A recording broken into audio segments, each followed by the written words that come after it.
उसके लिए तो राधा मत में स्वामी जी महाराज ने फरमाया है कि दूध छठी का निक्षय भाई, तब राधा स्वामी के दर्शन पाई।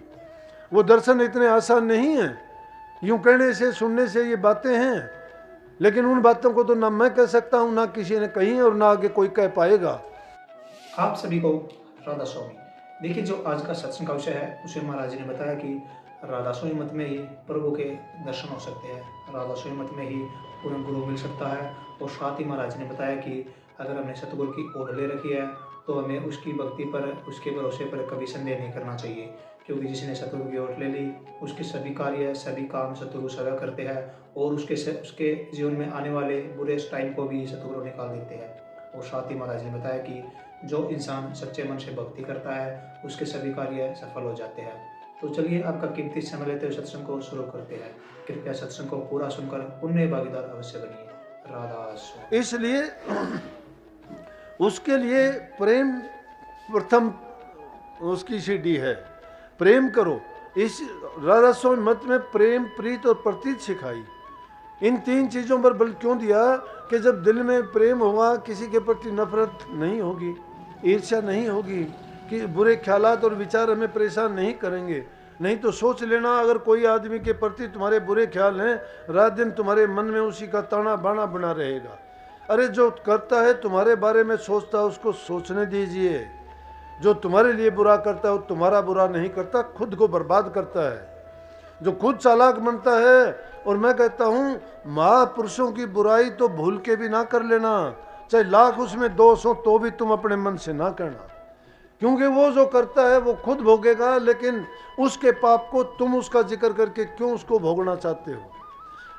अगर तुमने उसके बारे में कुछ सोचा तो शायद जो है उसका कम हो जाएगा पाप। जिस इंसान की तुम निंदा करते हो, बुराई करते हो, समझो कि तुम उसके पाप को धो रहे हो। इसीलिए किसकी बुराई करने से बचो।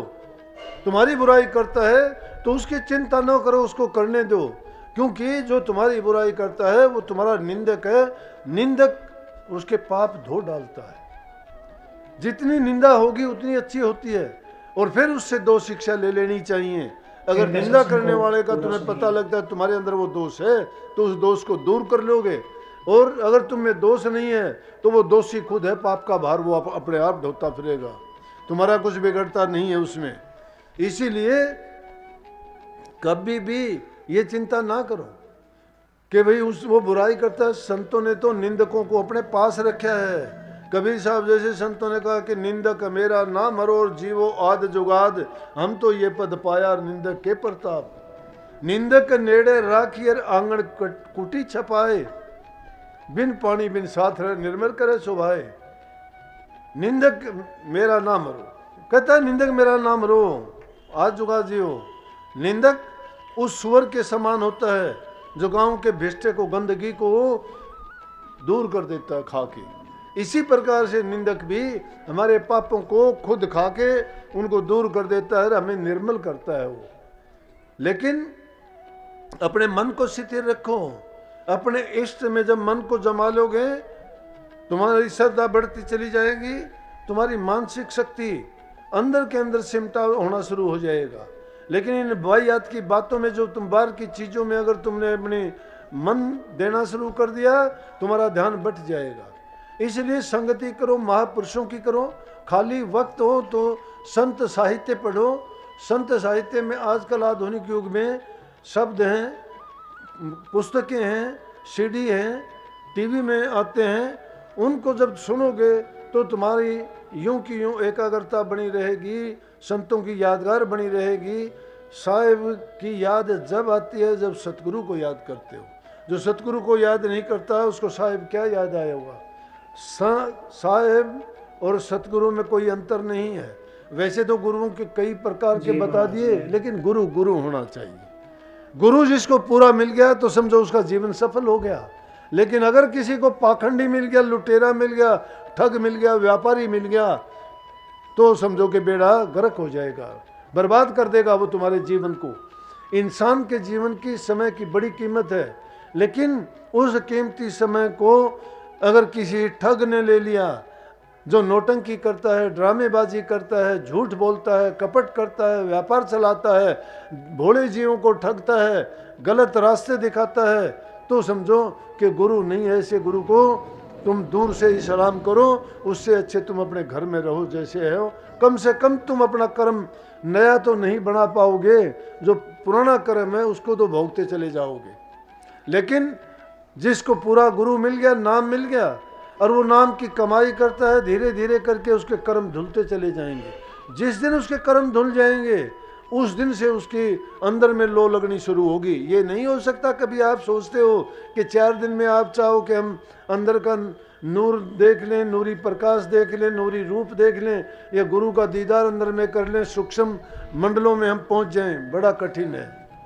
उसके लिए तो राधा मत में स्वामी जी महाराज ने फरमाया है कि दूध छठी का निक्षय भाई, तब राधा स्वामी के दर्शन पाई। वो दर्शन इतने आसान नहीं है। यूं कहने से, सुनने से ये बातें हैं, लेकिन उन बातों को तो ना मैं कह सकता हूँ, ना किसी ने कही, और ना आगे कोई कह पाएगा। क्यों नहीं कह पाएगा? जो चीज़ अनुभव करने वाली है वो सिर्फ वही अनुभव करती है और किसी की बात नहीं है। कबीर साहब जैसे संतों ने भी इनकार कर दिया।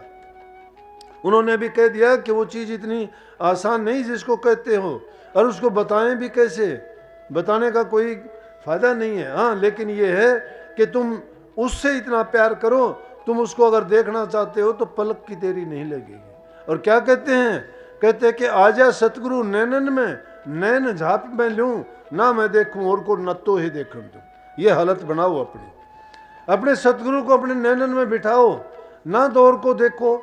और को तो जब देखोगे आँख खोलोगे, आँख बंद जब कर लोगे, गुरु में अपनी दृष्टि जमा दी तो दूसरा कौन देखेगा आपको?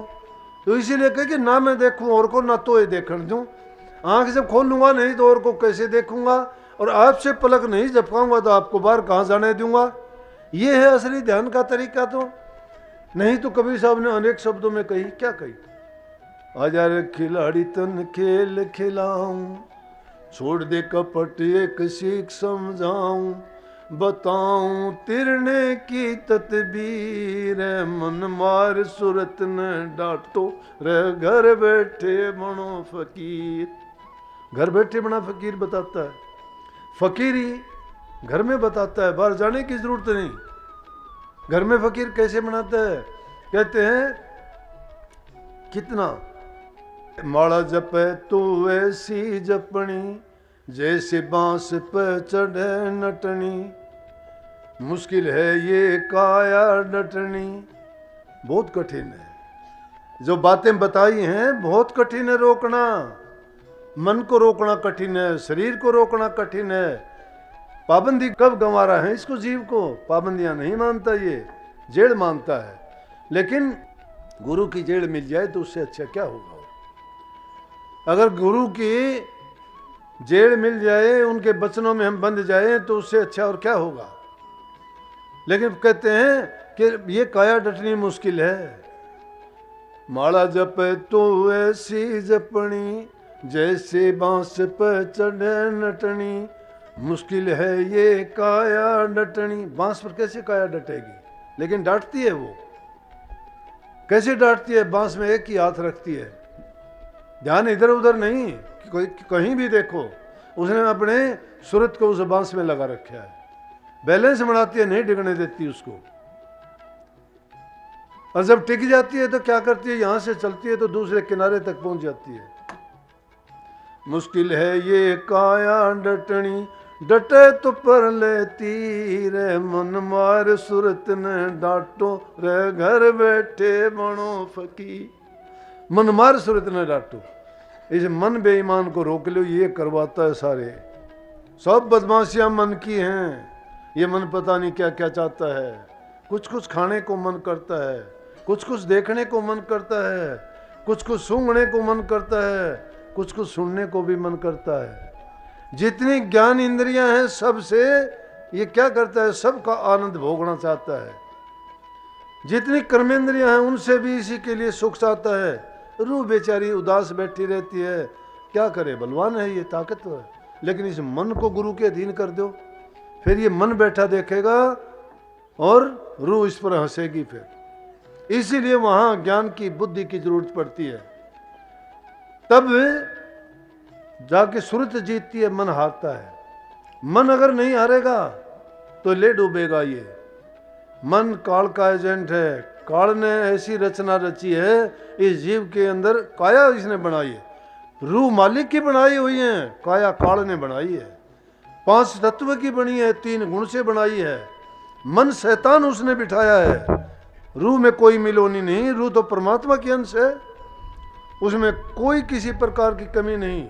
जो परमात्मा में गुण है वो रूह में गुण है। लेकिन उस शैतान ने, काल पुरुष ने क्या किया, इस शरीर को जो बनाया 5 तत्व से बनाया, 3 गुण से।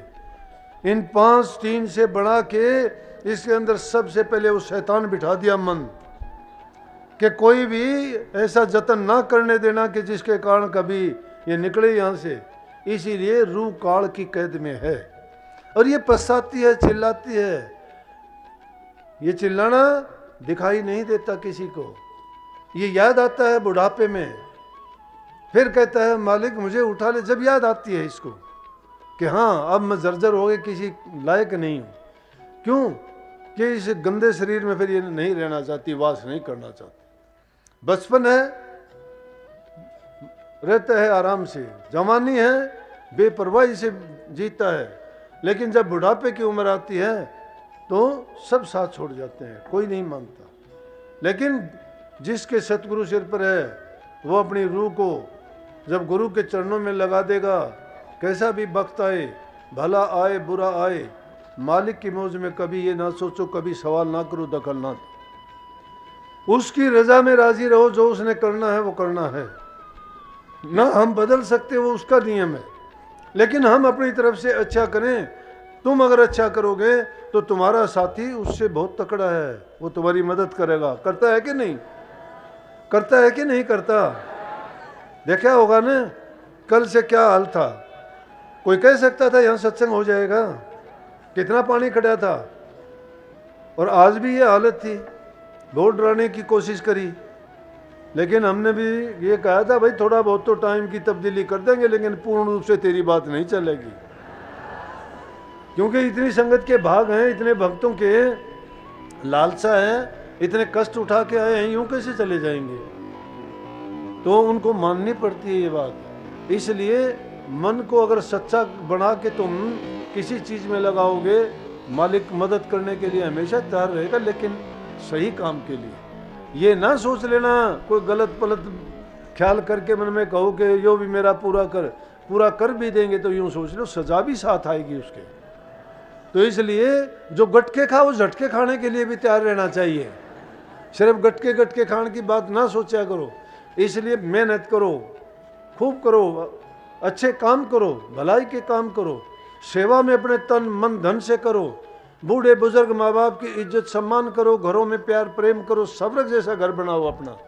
दूसरे देखने वाले भी कहें कि हाँ ये इन्होंने नाम ले रखा है, या भक्ति करते हैं, या सही रास्ते पे जा रहे हैं। जब तक तुम्हारा पारिवारिक जीवन सुखी नहीं है, सामाजिक जीवन में तुम्हारा क्या इज्जत होगी, क्या लोग कहेंगे आपको? जिसका व्यक्तिगत जीवन अच्छा है उसका पारिवारिक जीवन अच्छा है, जिसका पारिवारिक जीवन अच्छा है वो सामाजिक जीवन उसका बहुत उच्च कोटि का होगा। और जब सामाजिक जीवन उच्च कोटि का होगा तो आध्यात्मिक क्षेत्र में वो अपने आप उन्नति करेगा। एक इंसान भला करता है, दूसरे लोग उसकी प्रशंसा करते हैं, ताकत मिलती है उसको। एक आदमी बुरा करता है, उसको सब बुरा करते हैं, बुरे से भी बुरा बनाते हैं, उसकी बुराई कर करके उसको और गिरा देते हैं। एक इंसान अच्छा करते हैं तो उसको हम क्या करते हैं, सहारा देते हैं, उसको कितना कहते हैं वाह भाई, शाबाश भाई, कितना अच्छा किया तुमने। तो उन लोगों के, इतने लोगों का जो प्यार जीतता है, उनका विश्वास जीतता है, उस आदमी के अंदर अच्छी शक्ति बढ़ती चली जाती है। और बुरे के अंदर बुराई, क्यों? उसके बुराई का ढेर लगाते हैं, अच्छे के पास अच्छाई का ढेर लगाते हैं। तो अच्छाई को ग्रहण करने के लिए अच्छे काम करो, अच्छे बन जाओगे। बुराई जो समाज में पनपी हुई है उनसे परहेज करो। आप सत्संगी हो, आप अगर अच्छी शुरुआत करते हो, दूसरे लोगों के लिए एक उदाहरण पेश करते हो। जो पाप कर्म आजकल होता है भ्रूण हत्या जैसा, जिसको भी पता लगता है ऐसी घिनौनी हरकत ना होने दो, ना करो। ये ब्याह शादियों में लड़कियों को कष्ट ना दो।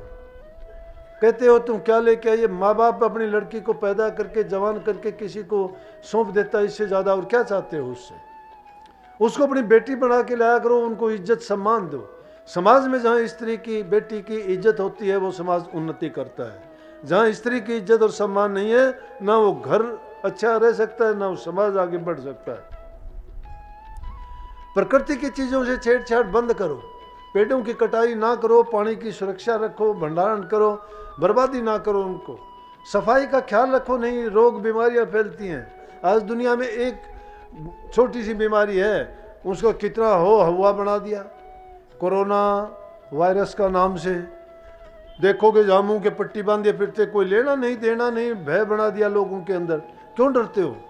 हमारे देश में है, जब हम अच्छे शुद्ध खाना है, शुद्ध हवा है और हमारे अच्छे विचार हैं, तो कहाँ से आएगी वो बीमारी? वो तो जो लोग मांस भक्षण करते हैं, शराब पीते हैं, मछली अंडे खाते हैं, मेंढक और कछुए खाते हैं, उनको लगेगी वो बीमारी। हम तो शुद्ध और पवित्र हैं, हमें वो बीमारी क्यों छुएगी? सही रास्ते पे चलो, तुम्हें छू भी नहीं सकती। लेकिन लापरवाह भी नहीं होना। किसी का, बुरा आदमी का संग कर लोगे, संग करने से लग जाएगी, हंसने की बात नहीं है। बुराई तो दूर से ही भाग के आती है इंसान की तरफ, अच्छाई बहुत मेहनत मांगती है। इसलिए अपने जीवन को सुखी जियो, बुरा नहीं करोगे, निश्चिंत होके खुश होके अपने जीवन का पूरा आप आनंद उठाओगे, और जीते जी जो सुख भोगता है वो इंसान इस संसार को छोड़ के जाएगा तो भी वो ऊंची गति में ही जाएगा, अगर उसकी मुक्ति नहीं होगी तो भी। लेकिन आप सबको आशीर्वाद है, नाम में अपना मन लगाओ, नाम की करो, भक्ति कमाओ, निश्चित रूप से आपको मोक्ष मिलेगी, जन्म मरण से छुटकारा मिलेगा। सब कर्मों को धो जाओगे, बहुड़ के संसार में नहीं आओगे। सबको बहुत बहुत आशीर्वाद। सत्संग को पूरा सुनने के लिए आपका बहुत बहुत धन्यवाद। तो प्यारी भक्तों, हम आशा करते हैं आपने सत्संग को बड़ा ही ध्यान से सुना होगा। तो जैसा कि आपने सत्संग में सुना, महाराज जी ने बताया कि अगर हमने भगवान की ओर ले रखी है, सतगुरु की ओर ले रखी है, तो हमें घबराने की बिल्कुल भी जरूरत नहीं है। जितनी भी कठिनाइयाँ, मुसीबतें हमारे जीवन में आएगी, उन सबको सतगुरु अपने आप संभाल लेंगे। और साथ ही जैसा कि महाराज जी ने बताया कि अगर हम सच्चे सत्संग में बनना चाहते हैं, तो हमें नाम को अपने मन में किस तरह बैठाना चाहिए और हमें किस तरह भगवान की भक्ति करनी चाहिए। तो कृपया जो जो बातें महाराज ने सत्संग में बताई है, उन बातों को आप अपने जीवन में अवश्य उतारिए और अपने जीवन को सार्थक और सफल अवश्य बनाइए। और साथ ही अगर आपको सत्संग अच्छा लगा तो कमेंट बॉक्स में राधा स्वामी लिखकर पुण्य भागीदार अवश्य बनिए। मिलते हैं जल्दी एक और नए और बहुत ही अच्छे सत्संग के साथ। तब तक के लिए राधा स्वामी।